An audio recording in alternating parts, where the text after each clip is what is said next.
Esse seminário se propõe a inovar e tentar discutir de maneira bastante ampla os principais temas de política energética no Brasil. Você tem os industriais colocando a seguinte questão: a transição ela tem que ser dirigida por mecanismos de mercado. Foi levantado pelo Luciano e por outros debatedores a questão dos reservatórios, da segurança e esse mercado regulatório, né, do setor elétrico brasileiro. Você acha que esse mercado regulatório precisa ser reavaliado?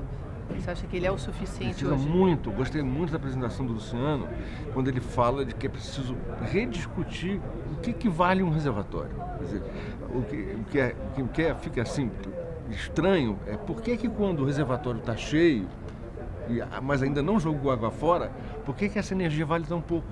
E por que no mercado livre alguém pode comprar essa energia por R$16? E aí por isso é que fica caro quando a gente vai usar as térmicas, que a gente tem que pagar térmicas que custam até R$1.000, porque a gente não economizou aquela energia que foi vendida por R$16. Essa que foi a grande discussão que a gente, talvez por falta de tempo, a gente não discutiu aqui. E que o Luciano colocou, é uma pergunta: como é que se valoriza os reservatórios?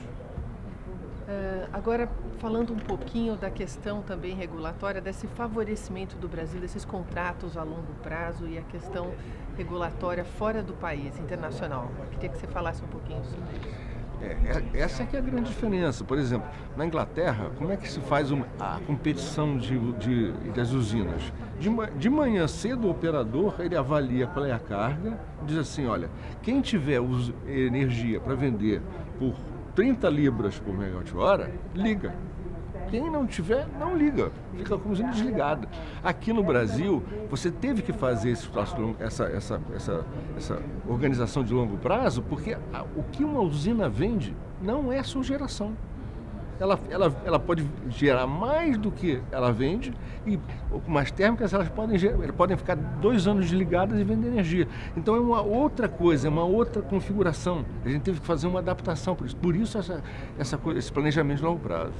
Quando vocês levantaram a história das hidrelétricas, das termohidrelétricas serem renováveis e essa questão da regularização do meio ambiente, a ignorância da população em relação a isso, você quer falar um pouquinho do que foi levantado na discussão? Há uma questão que, infelizmente, a gente não discutiu, é o seguinte: uma hidroelétrica não é uma fábrica de quilowatt-hora.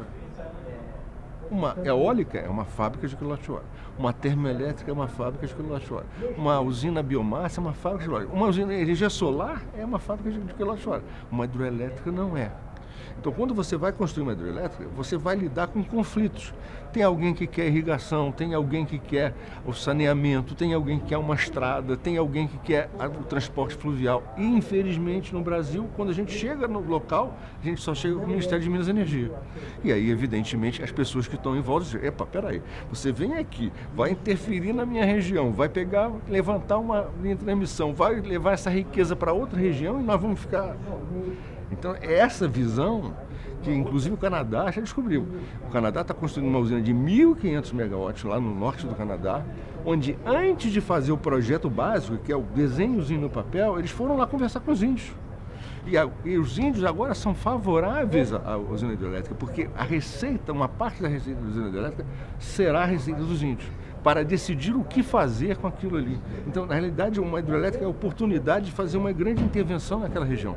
Infelizmente, nós, com tantos ministérios, não colocamos outros ministérios na discussão de uma hidrelétrica. Essa questão que o secretário Altino levantou, que o governo tem como meta para o ano que vem investir no carvão e na nuclear como energia, qual que é a sua opinião em relação a isso? Porque foi um susto, né? Vocês têm o gás natural?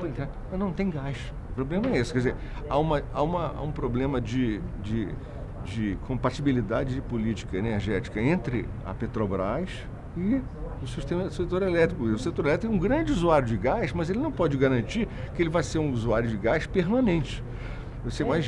As variações de afluência no Brasil são muito grandes. Se você acontecer uma grande chuvarada, por exemplo, que encha Belo Horizonte, que com certeza vai encher todos os reservatórios também, você não vai queimar gás. Então, esse que é o problema. A gente precisa arranjar um jeito de, por exemplo, conseguir consumidores de gás quando o setor elétrico não precisa. Quer dizer, é uma coordenação Na realidade é uma coordenação. A gente não está conseguindo, a gente não conseguiu nem discutir a coordenação que vai ser necessária quando nós tivermos esse gás que vai ser descoberto. Entendeu? Na realidade a gente está ainda sem essa visão global de que energia é uma coisa só.